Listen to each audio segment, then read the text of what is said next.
يوصيكم الله في أولادكم للذكر مثل حظ الأنثيين فإن كن نساء فوق اثنتين فلهن ثلثا ما ترك وإن كانت واحدة فلها النصف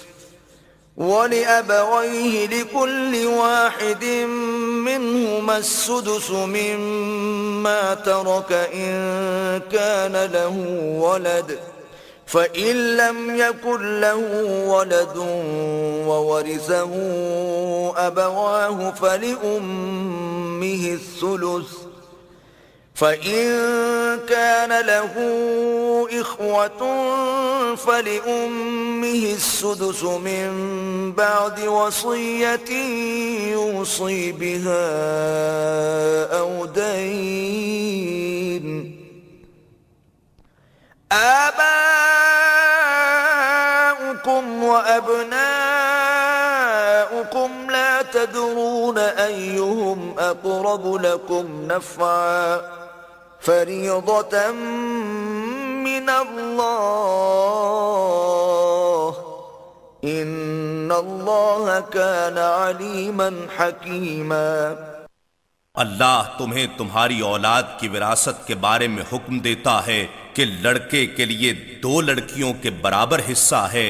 پھر اگر صرف لڑکیاں ہی ہوں 2 یا 2 سے زائد تو ان کے لیے اس ترکے کا 2/3 حصہ ہے، اور اگر وہ اکیلی ہو تو اس کے لیے آدھا ہے، اور مورث کے ماں باپ کے لیے ان دونوں میں سے ہر ایک کو ترکے کا 6واں حصہ ملے گا، بشرطے کہ مورث کی کوئی اولاد ہو۔ پھر اگر اس میت مورث کی کوئی اولاد نہ ہو اور اس کے وارث صرف اس کے ماں باپ ہوں تو اس کی ماں کے لیے 1/3 ہے اور باقی سب باپ کا حصہ ہے۔ پھر اگر مورث کے بھائی بہن ہوں تو اس کی ماں کے لیے 6واں حصہ ہے۔ یہ تقسیم اس وصیت کے پورا کرنے کے بعد جو اس نے کی ہو یا قرض کی ادائیگی کے بعد ہوگی۔ تمہارے باپ اور تمہارے بیٹے تمہیں معلوم نہیں کہ فائدہ پہنچانے میں ان میں سے کون تمہارے قریب تر ہے۔ یہ تقسیم اللہ کی طرف سے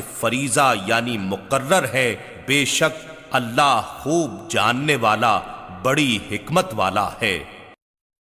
وَلَكُمْ نِصْفُ مَا تَرَكَ أَزْوَاجُكُمْ إِن لَّمْ يَكُن لَّهُنَّ وَلَدٌ فَإِن كَانَ لَهُنَّ وَلَدٌ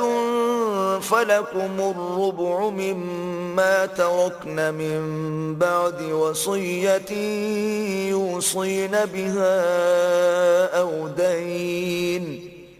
وَلَهُنَّ الرُّبُعُ مِمَّا تَرَكْتُمْ إِن لَّمْ يَكُن لَّكُمْ وَلَدٌ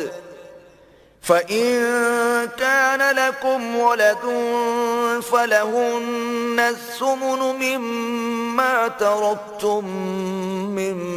بَعْدِ وَصِيَّةٍ تُوصُونَ بِهَا أَوْ دَيْنٍ وَإِن كَانَ رَجُلٌ يُورَثُ كَلَالَةً أَوْ امْرَأَةٌ وَلَهُ أَخٌ أَوْ أُخْتٌ فَلِكُلِّ واحد منهما السُّدُسُ فَإِن كَانُوا أَكْثَرَ مِن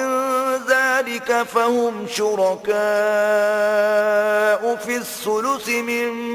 بَعْدِ وَصِيَّةٍ يُوصَى بِهَا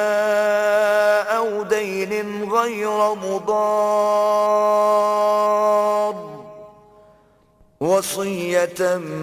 مِّنَ اللَّهِ واللہ علیم حلیم۔ اور تمہارے لیے اس مال کا آدھا حصہ ہے جو تمہاری بیویاں چھوڑ جائیں، بشرطے کہ ان کی کوئی اولاد نہ ہو۔ پھر اگر ان کی کوئی اولاد ہو تو تمہارے لیے ان کے ترکے سے 1/4 ہے، یہ بھی اس وصیت کے پورا کرنے کے بعد جو انہوں نے کی ہو یا قرض کی ادائیگی کے بعد اور تمہاری بیویوں کا تمہارے چھوڑے ہوئے مال میں سے چوتھا حصہ ہے، بشرطے کہ تمہاری کوئی اولاد نہ ہو۔ پھر اگر تمہاری کوئی اولاد ہو تو ان کے لیے تمہارے ترکے میں سے 8واں حصہ ہے، تمہاری اس مال کی نسبت کی ہوئی وصیت پوری کرنے یا تمہارے قرض کی ادائیگی کے بعد۔ اور اگر کسی ایسے مرد یا عورت کی وراثت تقسیم کی جا رہی ہو جس کے نہ ماں باپ ہوں نہ کوئی اولاد، اور اس کا ماں کی طرف سے ایک بھائی یا ایک بہن ہو، یعنی اخیافی بھائی یا بہن، تو ان دونوں میں سے ہر ایک کے لیے چھٹا حصہ ہے۔ پھر اگر وہ بھائی بہن ایک سے زیادہ ہوں تو سب 1/3 میں شریک ہوں گے۔ یہ تقسیم بھی اس وصیت کے بعد ہوگی جو وارثوں کو نقصان پہنچائے بغیر کی گئی ہو، یا قرض کی ادائیگی کے بعد، کہ اللہ کی طرف سے حکم ہے اور اللہ خوب علم و حلم والا ہے۔ تلك حدود الله ومن يطع الله ورسوله يدخله جنات تجري من تحتها الأنهار خالدين فيها وذلك الفوز العظيم۔ یہ اللہ کی مقرر کردہ حدیں ہیں، اور جو کوئی اللہ اور اس کے رسول صلی اللہ علیہ وآلہ وسلم کی فرما برداری کرے اسے وہ بہشتوں میں داخل فرمائے گا جن کے نیچے نہریں رواں ہیں، ان میں ہمیشہ رہیں گے، اور یہ بڑی کامیابی ہے۔ ومن يعص الله ورسوله ويتعد حدوده يدخله نارا خالدا